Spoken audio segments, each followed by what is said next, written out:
தேன்மொழி, வயது 24, பிகாம் படித்திருக்கிறாள். சீனிவாசன், வயது 26, பிஏ முடித்து ஒரு சாஃப்ட்வேர் கம்பெனியில் பணிபுரிகிறார். தேன்மொழி சீனிவாசனை 4 வருடங்களாக காதல் செய்து 2016ஆம் ஆண்டில் இருவருக்கும் பெற்றோர்கள் சம்மதத்துடன் திருமணம் நடந்தது. திருமணம் முடிந்த 2ஆம் மாதத்தில் தேன்மொழியின் வயிற்றில் ஒரு குழந்தை வளரத் தொடங்கியது. தனக்கு குழந்தை பிறக்கப் போகிறது என்ற சந்தோஷத்தை கொண்டாடி முடிப்பதற்கு முன்பாகவே சீனிவாசன் எதிர்பாரா விதமாக கார் ஆக்சிடென்ட்டில் இறந்துவிட்டார். அன்றிலிருந்து தேன்மொழி அடையாத துன்பமே கிடையாது. 24 மணி நேரமும் அவளது கண்களில் இரத்தக் கண்ணீர் வடிந்தது. அன்று ஒரு நாள் மாமியார் பாண்டியம்மாள் மாடிப்படியில் அமர்ந்தபடி இருக்க, அப்போது வீட்டிற்குள் வந்த பக்கத்து வீட்டுக்கார அம்மா ஆர்த்தி, "பாண்டியம்மா, இன்னும் எத்தனை நாளைக்கு தான் உன் மகனை நினச்சிட்டு இருக்க போற? என்ன இருந்தாலும் கடவுள் அவனுக்கு இப்படி ஒரு முடிவை கொடுத்துருக்க கூடாது. ஆனால் நம்ம கையில் என்ன இருக்கு? எல்லாம் அந்த ஆண்டவன் போடுற கணக்கு. உன் மகனுக்கு விதி அவ்வளவுதான் நினச்சிக்கோ. பாவம், அந்த பொண்ணு வயிற்றுல புள்ளைய சுமக்கிறா. அவளை பார்க்கணும் இல்லையா?" அதற்கு மாமியார் பாண்டியம்மாள், "அவளோட ராசிதான் என் புள்ளைய காவு வாங்கிருச்சு. ஜோசியக்காரர் அப்போவே சொன்னார், இந்த பொண்ணுக்கு 7.5 சனி நடக்குது. அது மட்டும் இல்லை, செவ்வாய் தோஷம். அவர் சொன்ன மாதிரியே பழிச்சிருச்சு. இவ வந்த நேரம்தான் என் மகன் ஒரேடியாக போய் சேர்ந்துட்டான். இப்போ வயிற்றுல ஒரு புள்ளைய வேற சுமக்கிறாளாம்." அதற்கு ஆர்த்தி, "பாண்டியம்மா, என்ன இருந்தாலும் அது உன்னோட வீட்டு வாரிசு. பாவம், பூமியை கூட பார்க்காத அந்த சிசுவுக்கு என்ன தெரியும்? அதை போய் இப்படி பேசலாமா? ஜோசியக்காரர் சொல்கிறது எல்லாம் அப்படியேவா நடக்குது? தேவையில்லாமல் ஏதேதோ பேசாத பாண்டியம்மா. முதல்ல போய் அந்த பொண்ணு சாப்பிட்றதுக்கு ஏதாவது சமைச்சு கொடு." அதற்கு பாண்டியம்மாள், "ஆமாம், அவ இந்த வீட்டுக்கு காலடி எடுத்து வச்ச நேரம்தான் என் பிள்ளைய பறிகொடுத்து நிற்கிறேன். போதாததுக்கு என் கையால் அவளுக்கு சமைச்சு வேற கொடுக்கணுமாக்கும்." அதற்கு ஆர்த்தி, "நீ பேசுகிற பேச்சை பார்த்தா அந்த பொண்ணு நாள் முழுக்க பட்டினியாக தான் கிடப்பா போல. சரி, நானாவது போய் ஏதாவது சமைச்சு கொடுக்குறேன்" என்று சொல்லிக்கொண்டு தேன்மொழியின் அறைக்குள் சென்ற ஆர்த்தி, "இன்னும் எத்தனை நாளைக்கு தான் இப்படி கண்ணை கசக்கிக்கிட்டு இருக்க போற? நடக்கக்கூடாது எல்லாம் நடந்து போச்சு. நடந்ததையே நினச்சிட்டு இருந்தா நடக்க போகிறத மாற்றவா முடியும்? உனக்காக இல்லைனாலும் உன் வயிற்றுல வளர்கிற குழந்தைக்காகவாது நீ திடகாத்தியமாக இருக்கணுமா? முதல்ல இந்த சாப்பாடை சாப்பிடு" என்று தான் கொண்டு வந்த உணவை தேன்மொழியிடம் கொடுத்தாள். அதற்கு தேன்மொழி, "எனக்கு வேண்டாமா, எனக்கு பசிக்கலை. இங்கே பாரு, பசிக்கலைன்னு சொல்லக்கூடாது. முதல்ல இந்த சாப்பாடை சாப்பிடு" என்று கொண்டு வந்த உணவை தேன்மொழிக்கு அன்பாக ஆர்த்தி ஊட்டிவிட்டாள். பிறகு மாமியார் பாண்டியம்மாள் மற்றும் நாத்தனார் ஜீவா இருவரும் சமையலறையில் சமைத்து கொண்டிருக்கும் போது நாத்தனார் ஜீவா, "அம்மா, ஜோசியக்காரர் சொன்ன மாதிரியே நடந்து போயிடுச்சு பாத்தியா?" "என்னடி சொல்கிற?" "ஆமாம், ஜோசியக்காரர் சொன்னது உனக்கு ஞாபகம் இருக்கா? நீ தேன்மொழி சீனிவாசன் 2 பேரோட ஜாதகத்தையும் ஜோசியர்கிட்ட கொண்டு போன. ஆனால் ஜோசியர் அதை பார்த்துட்டு என்ன சொன்னார்? இந்த பொண்ணுக்கு 7.5 சனி நடக்குது. அதுலேயும் செவ்வாய் தோஷம் வேற இருக்குது. இவங்க 2 பேரும் திருமண பந்தத்தில் சேரவே கூடாது. அதையும் மீறி சேர்ந்தா யாராவது ஒருத்தர் மட்டும்தான் உயிர் வாழ முடியும்னு அந்த ஜோசியக்காரர் சொன்னார் தானே?" "ஆமாடி, அந்த ஜோசியக்காரர் அப்படி தான் சொன்னார். நானும் உங்கள் அண்ணன்கிட்ட எத்தனையோ முறை இதை சொல்லியிருப்பேன். கேட்டானா? இப்போ போய் சேர்ந்துட்டான்." "இல்லைம்மா, இவளை நம்ம அண்ணன் கல்யாணம் பண்ணதுக்கு இவளோட ராசி நம்ம அண்ணனை காவு வாங்கிருச்சுமா. இப்போ வயிற்றுல ஒரு புள்ளைய வேற சுமக்கிறேன்னு சொல்கிறா. இந்த புள்ள பிறந்து நாளைக்கு நம்ம வீட்டில் இருக்கிற யாரையாவது காவு வாங்காதுன்னு என்னம்மா நிச்சயம்?" "ஏய், என்னடி சொல்கிற?" என்று பாண்டியம்மா கேட்க, "ஆமாம்மா, எனக்கு என்னமோ அவள் வயிற்றுல இந்த குழந்தை வளர்றதுமே நல்லது என்று எனக்கு தோணலை. நான் என்ன சொல்ல வரேன்னு உனக்கு புரியும்னு நினைக்கிறேன்" என்று ஜீவா இழுக்க, அதற்கு பாண்டியம்மாள், "புரியுதுடி, ஆனால் இதெல்லாம் எப்படி நம்மளால முடியும்? உங்கள் அப்பா தான் ஓ மேலேயும் ஏ மேலேயும் நம்பிக்கை இல்லாமல் மருமகளை உள்ளங்கையில் வச்சு தாங்குறாரு. இப்போ கூட பாரு, அவளை அழைச்சிட்டு ஹாஸ்பிட்டலுக்கு செக்கப்புக்கு போயிருக்காரு. இப்படி இருக்கும்போது நம்மனால என்ன பண்ண முடியும்?" "இல்லைம்மா, ஆனால் ஒரு வழி இருக்குது." "என்னடி சொல்கிற? என்ன வழி?" "இல்லைம்மா, குழந்தையோட வளர்ச்சி சரியில்லை.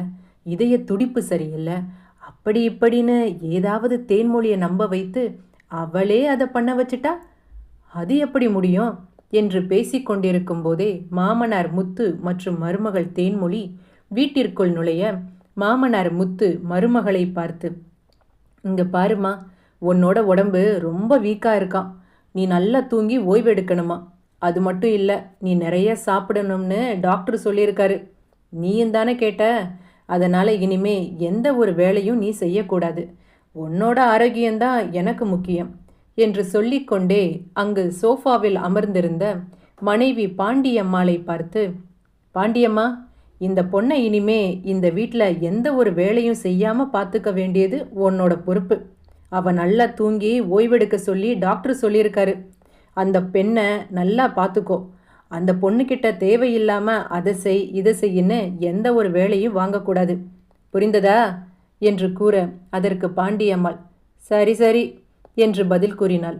பின்பு தேன்மொழி மற்றும் முத்து இருவரும் அங்கிருந்து சென்ற பின்பு நாத்தனார் ஜீவா, அம்மா என்னம்மா, அப்பா அவளை எந்த வேலையும் வீட்டில் செய்யக்கூடாதுன்னு சொல்கிறாரு, நீயும் அதுக்கு சரின்னு தலையாட்டுற, விடுடி, அவர் வேலை செய்யக்கூடாதுன்னு தானே சொன்னார், நம்ம வேலையை கொடுப்போம் என்று சொல்லிக்கொண்டே அங்கிருந்த பண்டங்களை கொறிக்கத் தொடங்கினர்.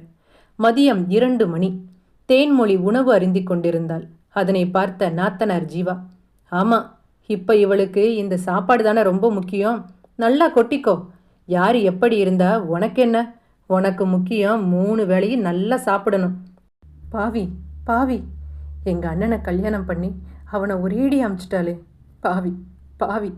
அதற்கு ஆர்த்தி, பாரு ஜீவா, என்ன இருந்தாலும் அவன் அண்ணனோட மனைவி, அவளை இப்படி வாய்க்கு வந்தபடி பேசுறது கொஞ்சம் கூட சரியில்லை.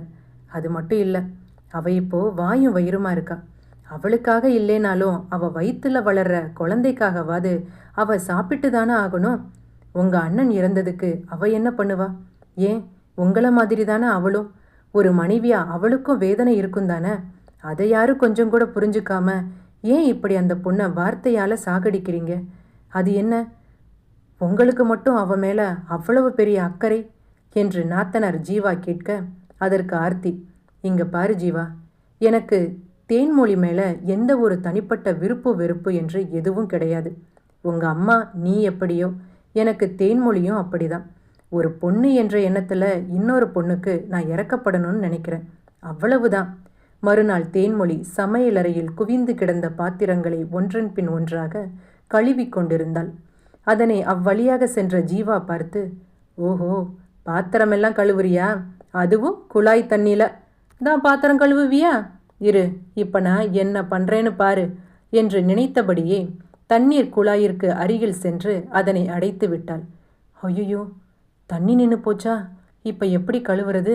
சரி, போய் மோட்டார் போடலாம் என்று தேன்மொழி நினைத்து கொண்டிருக்கும் போதே மாமியார் பாண்டியம்மாள், நில்லு, எங்கே போற என்று கேட்க, அதற்கு தேன்மொழி, இல்லை, தண்ணி வரலை, அதான் மோட்டார் போடலாம் என்று போகிறேன். மோட்டார் 2-3 நாளாக ரிப்பேராக இருக்குது. நீ ஒன்று பண்ணு, நம்ம தெருமுனையில் ஒரு குழாயடி பைப்பு இருக்கும்ல, அங்கே போய் ஒரு வாளியில் தண்ணி எடுத்துட்டு வந்து இந்த பாத்திரம் எல்லாம் கழுவி வை, சரியா என்று மாமியார் பாண்டியம்மாள் கூற, அதற்கு தேன்மொழி என்ன செய்வது என்று புரியாமல் ஒரு வாளியில் தண்ணீர் பிடித்து கொண்டு வந்து கொண்டிருந்தாள்.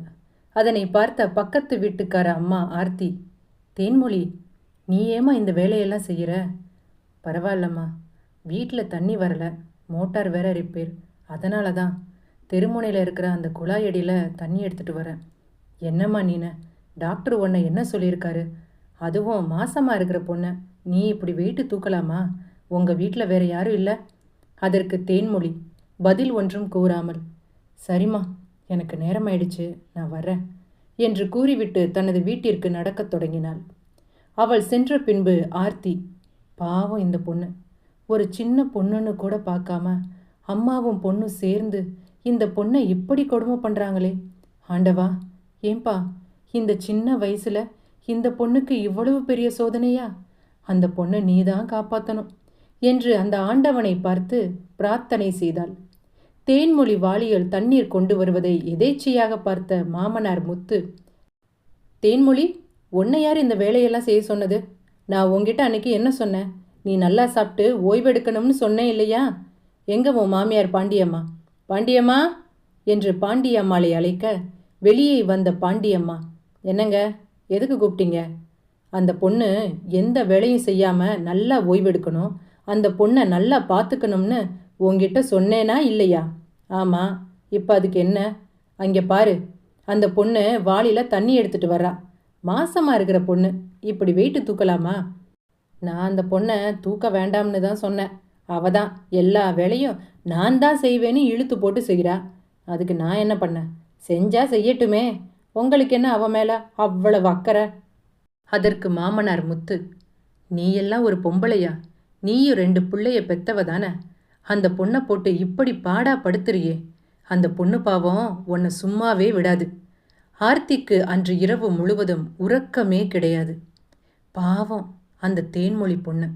சீனிவாசம் மட்டும் இப்போ உயிரோடு இருந்தா இந்த பொண்ணுக்கு இப்படிப்பட்ட ஒரு நிலைமைய வரவிட்டிருப்பானா? இந்த பொண்ணு இந்த வீட்டில் இதுக்கு மேலே இருந்தா அந்த பொண்ணுக்கு மட்டும் இல்லை, அவள் வயிற்றுல வளர்ற குழந்தைக்கும் ஏதாவது ஆயிடும் போல. எனக்கு ரொம்ப பயமாக இருக்கு என்று அங்கும் இங்கும் குட்டி போட்ட பூனை போன்று அதை நினைத்து கொண்டே நடந்து கொண்டிருந்தாள். மறுநாள் ஆர்த்தி தேன்மொழியின் தாயை எதேச்சையாக மார்க்கெட்டில் பார்க்க, அங்கே ஆர்த்தி தேன்மொழியின் அம்மாவிடம், நீங்கள் தேன்மொழி அம்மா தானே? ஆமாம். நீங்கள்? நான் அவங்க பக்கத்து வீட்டுக்கார அம்மா. என் பேர் ஆர்த்தி. இப்போ நீங்கள் உங்கள் பொண்ணு கூட பேச்சுவார்த்தையில் இருக்கீங்களா? நான் எப்பவும் போல் என் பொண்ணுக்கிட்ட ஃபோன் பண்ணி பேசிட்டு தான் இருக்கேன். ஆனால் அவங்க அப்பாவுக்கு தான் அவள் காதல் திருமணம் செய்து கொண்டது கொஞ்சம் வருத்தம். ஆனால் நான் எல்லாத்தையும் மறந்து ரொம்ப நாளாச்சு. அப்படின்னா நான் உங்ககிட்ட ஒரு முக்கியமான விஷயம் சொல்லணும். என்ன சொல்லுங்க என்று தேன்மொழியின் அம்மா கேட்க, அதற்கு ஆர்த்தி, எனக்கு சொல்கிறதுக்கு ரொம்ப கஷ்டமாக இருக்குது. தேன்மொழி ரொம்ப பாவங்க. அந்த பொண்ணு அவங்க மாமியாரும் அவங்க நாத்தனாரும் அவளை படாத பாடுபடுத்துகிறாங்க. தேன்மொழியோட துரதிர்ஷ்டந்தான் சீனிவாசன் இறப்புக்கு காரணம் என்று ஒவ்வொரு நாளும் உங்கள் பொண்ணை வார்த்தையால் கொன்னுக்கிட்டு இருக்காங்க. அது மட்டும் இல்லை, வாயும் வயிறுமா இருக்கிற பொண்ணுன்னு கொஞ்சம் கூட இரக்கம் காட்டாமல் வீட்டில் இருக்கும் மொத்த வேலையையும் அவளை செய்ய சொல்லி வேடிக்கை பார்க்குறாங்க. இதற்கு மேலே தேன்மொழி அந்த வீட்டில் இருக்கிறது தேன்மொழிக்கு மட்டும் இல்லை, அவள் வயிற்றில் வளர குழந்தைக்கும் நல்லதில்லைன்னு நினைக்கிறேன். நீங்கள் மனசு வச்சா உங்கள் பொண்ணை நீங்கள் மறுபடியும் உங்கள் வீட்டுக்கே அழைச்சிட்டு போயிருங்க. என்ன சொல்கிறீங்க? என் பொண்ணு அந்த வீட்டில் இவ்வளவு கஷ்டப்படுறாளா? ஆமாங்க, எனக்கே அந்த பொண்ணு படுற கஷ்டத்தை பார்க்கும்போது பாவமாக இருக்குது. அவங்க அப்பா எத்தனையோ முறை சொல்லியிருப்பார். கேட்டாளா? கல்யாணம் பண்ணால் இந்த பையனை தான் கல்யாணம் பண்ணுவேன்னு ஒத்த காலில் நின்னா. கல்யாணம் பண்ணி 3 மாதத்தில் தாலி அறுத்துட்டு நிற்கிறா. நான் என்ன சொல்ல, எல்லாம் அவள் வாங்கிட்டு வந்த வரோம். அதற்கு ஆர்த்தி, என்னங்க நீங்கள்? அவங்க மாமியார் தான் வாயில் வந்ததெல்லாம் பேசுகிறாங்க. உங்கள் பொண்ணு நீங்களும் இப்படி பேசலாமா? சீனிவாசன் இறந்ததற்கும் ஆர்த்தியோட ஜாதகத்துக்கும் என்னங்க சம்மந்தம் இருக்குது? காதலிச்சு கல்யாணம் பண்ணுற எல்லாரும் நல்லாவே வாழ்ந்தது இல்லையா? இல்லை ஜோசியர் சொல்கிறது எல்லாம் எல்லார் வீட்லேயும் பழிச்சிருதா? ஏதோ என் மனசில் பட்டதை சொல்லிட்டேன். அதுக்கு மேலே உங்கள் விருப்பம். ஆர்த்தியின் பேச்சு தேன்மொழியின் தாயின் மனதை உருக்குலைத்தது. தேன்மொழியின் தாய் வீட்டிற்கு சென்றவுடன் நடந்தவற்றை தேன்மொழியின் தந்தையிடம் கூறினாள். மறுநாள் தேன்மொழியின் தந்தை பாஸ்கர் தன் மகளின் வீட்டிற்கு சென்றிருந்தார். அங்கே தேன்மொழி ஒரு வாளி தண்ணீரில் வேண்டாத துணியை வைத்து வீடு முழுவதையும் துடைத்து கொண்டிருப்பதை பார்த்த பாஸ்கருக்கு கண்களில் இரத்த கண்ணீர் வடிந்தது. அம்மாடி தேனு! திரும்பி பார்த்த தேன்மொழி, அப்பா அப்பா வாங்க. என்னம்மா, மாசமாக இருக்கிற பொண்ணு நீ இப்படி வீட்டு வேலையெல்லாம் செய்யலாமா என்று பேசிக்கொண்டிருக்கும் போதே பாஸ்கர் திரும்பி பார்க்க, அங்கே மாமியார் பாண்டியம்மாள் மற்றும் நாத்தனார் ஜீவா இருவரும் நின்று கொண்டிருந்தனர். பாண்டியம்மாள் ஜீவாவை பார்த்து, வந்துட்டாரு பெருசா மகளை பார்க்க என்று சொல்லி கொண்டிருக்கும் போதே மாடிப்படியில் இருந்து கீழே இறங்கிய மாமனார் முத்து, வாங்க வாங்க சம்மந்தி, உள்ளே வாங்க, உள்ளே வந்து உட்காருங்க. உங்கள் அப்பாவை முதல்ல அந்த சேரில் உட்கார சொல்லுமா. தேன்மொழி, நான் உன்னை எத்தனை முறை சொல்லியிருக்கேன், வீட்டு வேலையெல்லாம் செய்யக்கூடாதுன்னு. உன்னை யார் இந்த வேலையெல்லாம் செய்ய சொன்னது என்று கடிந்து கொண்டிருக்கும் போது பாஸ்கர், நான் என் பொண்ணை என் வீட்டுக்கு அழைச்சிட்டு போகிறதா முடிவு பண்ணியிருக்கேன். அதற்கு முத்து, என்ன சொல்கிறீங்க? என் பொண்ணு இந்த வீட்டில் படுற கஷ்டத்தை என்னால் பார்க்க முடியலை. இதுக்கு மேலே என் பொண்ணு இந்த வீட்டில் தனியாக விட நான் விரும்பலை. இங்கே பாருங்க, நீங்கள் அப்படியெல்லாம் சொல்லக்கூடாது. அவள் எனக்கு மருமக மட்டும் கிடையாது, அவள் எனக்கு இன்னொரு மகளும் கூட. போதும் சம்மந்தி, என்ன இருந்தாலும் என் பொண்ணை 24 மணி நேரமும் உங்களால் பாதுகாக்க முடியாது. இந்த வீட்டில் உங்களுக்காகவாது கொஞ்சம் ஈவி இறக்க இருக்கே, அதை நினைக்கும்போது என் மனசு எல்லாம் குளிர்ந்து போச்சு. என் பொண்ணை நான் என் வீட்டுக்கே கூட்டிகிட்டு போயிடுறேன். உடனே மாமியார் பாண்டியம்மாள், உங்கள் பொண்ணை தற்போதைக்கு கூட்டிகிட்டு போகிறீங்களா இல்லை மொத்தமாகவே கூட்டிகிட்டு போகிறீங்களா என்று கேட்க, அதற்கு பாஸ்கர், நான் என் பொண்ணை என் வீட்டுக்கு கூட்டிகிட்டு போகிறதா சொன்னேன். அதனை கேட்ட பாண்டியம்மாள், புரியுது புரியுது, நாளைக்கு குழந்தை பிறந்ததுக்கப்புறம் அந்த குழந்தைய இந்த வீட்டுக்கு முன்னாடி நிறுத்தி இந்த வீட்டு சொத்துல பங்கு இருக்கு, சொத்து வேணும்னு எங்களை பார்த்து எதுவும் கேட்கக்கூடாது. உடனே நாத்தனார் ஜீவா தேன்மொழியை பார்த்து, தேனு, நீ சீனிவாசன் கட்டின தாலியை கழட்டி கொடுத்துட்டு போ. ஏன்னா உன்னோட துரதிருஷ்டந்தான் சீனிவாசனை காவு வாங்கிருச்சு.